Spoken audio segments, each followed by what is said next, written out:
You're looking at three of the genuine superstars of Jamaican athletics.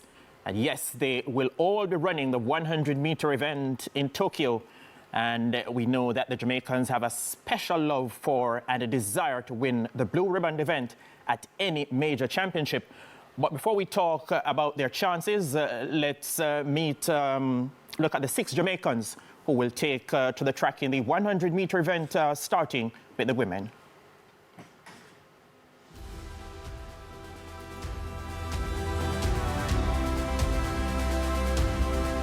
All right, so there's the national champion, Tina Clayton, Sharika Jackson, silver medalist from Budapest in 2023. Many look back and thought she should have won that race. Shelly-Ann Fraser-Pryce, a 5-time world champion over this distance, Bruce. This is her swan song. And look at the men now. Kishane Thompson, the national champion, the world leader. Oblique Seville, red hot at the moment. Akeem Blake should be very much in the mix as well. Another member of our panel for the coverage of the Tokyo World Championships is Warren Weir, the 2012 London Olympics 200-meter bronze medalist, and he was a medalist at the 2013 World Champs in Moscow, Russia as well. Warren, welcome to the coverage and welcome to our team for the first time. Thanks for having me. I'm excited to be here and very excited for the starts of the championship. Great. What exactly are you anticipating? Look from a Jamaican angle for me. A lot of events. We are strong in, well, we have a lot of athletes in a lot of areas, and we're very excited for that. The program is definitely growing. I'm excited for the 100-meter men. I'm excited to see Shelly's last race. And I'm definitely, like Javon, I'm excited to see the 100-meter hurdles for female. That one will be one of the races for the championships. No two ways about that, Warren. That would be absolutely cracking. But let's look at the 100 meters, starting with the men. And the Jamaica's 3 men there will be up against the Olympic and the world champion, Noah Lyles. We have got 3 quality competitors in this men's 100. Warren, when you spread the field further, it's quality all around. Assess the men's 100 meters for us. First and foremost, I must say, as a Jamaican, I'm really proud that we're backing our numbers. Gone are the days when they can look at us and say we're not in our numbers. We're in our numbers and we're in charge. We have a very good quality going in, starting with Kishane. He got his baptism last year at the Olympic Games, and he's looking to come and redeem that and leave with a goal. He has put down some very good time this season, and he has been looking very much improved than last year. We have Seville, who has improved. I must say the Grand Slam has done a lot of good for Seville, where we saw him more on the circuit. And I was one who was always saying I would not see Seville enough, and we saw him a lot this season, and he has looked more confident and looked like he's ready to go. And of course, we cannot forget Akeem Blake, world indoors medalist, and he's looking to also come into the party. And all 3 Jamaican men look really sharp and look ready to go. Quite so. Now, the women's event, Warren, should be no less intriguing. The 3 Jamaican ladies will be up against the world leader.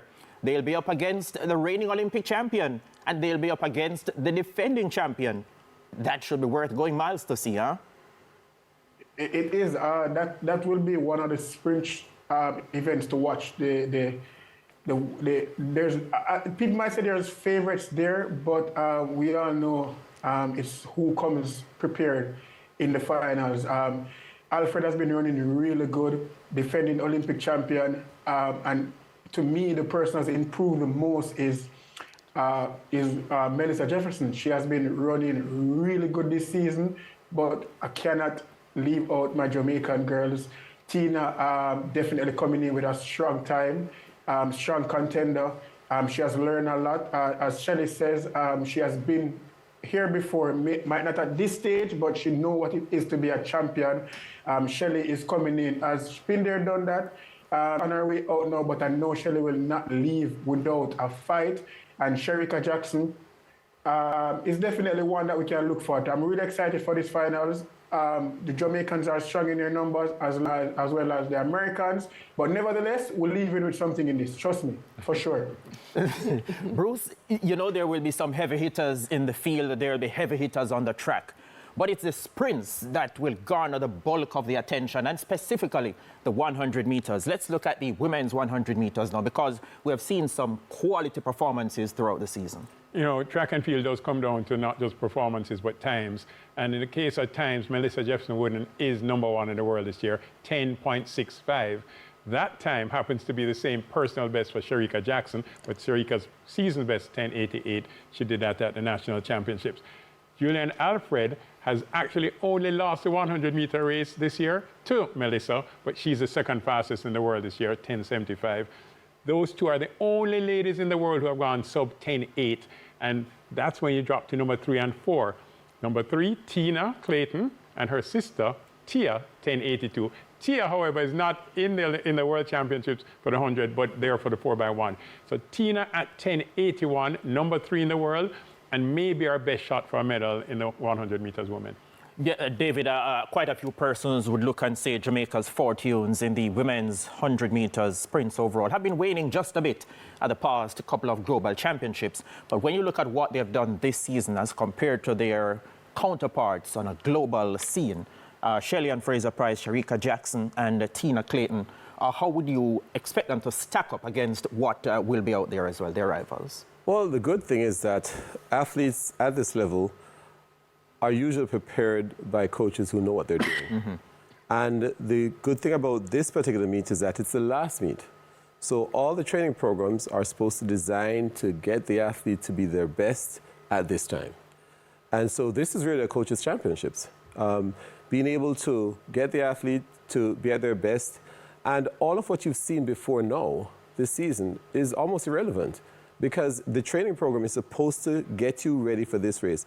So we have to watch what happens in the heats and the semifinals, because every athlete will be peaking right now. So all the injuries that may have been besetting them leading to this point, let's see what they'll have. We have very good coaches, and I know that our coaches will get our athletes right.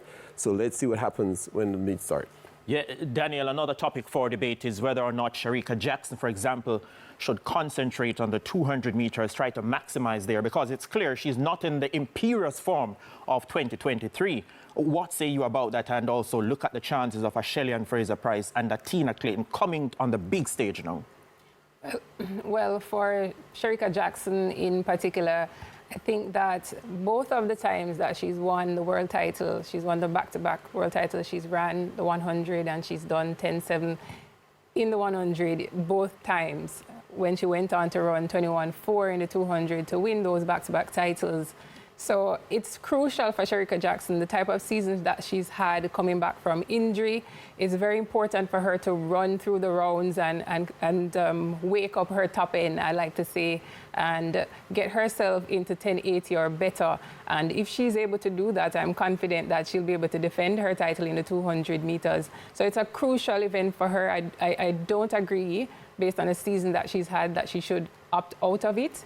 I think it's good for her, and she has experience in that event. She looked really good at the national championships. Her start has not been as good this year, but I think if she's able to nail the start throughout the championship, she might get herself into the mix of medal talk again. And in terms of Shelly-Ann, she's a veteran. She has a lot of experience, and there is no loss for Shelly-Ann. She's achieved so much. It's just a last hurrah, and she can only gain at this point. So not worried about Shelly. I know she's going to bring the fight. She's a champion. She's proven that 5 times over. And Tina Clayton, really love the twins. They're so competitive. 10.81. She's the youngest, and she's leading our charge in terms of time. The strongest hope for a bronze. Just looking forward to good representation from Tina Clayton as well. Yeah, and Javoy, as we said earlier, we've got the defending champion, Shakira Richardson, coming back. We've got the world leader, Melissa Jefferson-Wooden, who has looked absolutely brilliant this season. We've got the Olympic champion, Julian Alfred from St. Lucia, and then the 3 Jamaican ladies. And I've listened to a couple of them saying, yes, they've laid down some performances this season already, but it comes down to what you do here, how you execute here, and how you manage the rounds. Is that the way you're looking at it? Yeah, definitely. As what Coach Riley said, we are prepared by coaches that know what they're doing. So I've seen a lot of times where the running before the championship is not necessarily the best way to judge an athlete, because when you go to the championship, it's going to be something different. I've seen where the veterans, namely Nestor Carter, when I was training with him, I was not in any way or shape or form of trying to beat him before the championship. And when we go to the championship, the gap that he opened on me, I'm like, okay, yeah, this is something different. So we can't always count out the veterans, because they know what they're doing and the coaches are going to prepare them for the championship itself. So seeing that, we're saying, okay, the defending champion is here, they're not in any shape. You can't always look at that, because when we get to the championship, it's going to always be what you're going to do on that day. You have to be ready. And that's how you're going to judge it based on the end of the championship, if they're ready or not. Quite so. And you have a lot of athletes, you know, they have what we call the big occasion temperament. They may look lukewarm throughout leading up, but when it comes to the big dance, they're ready for that.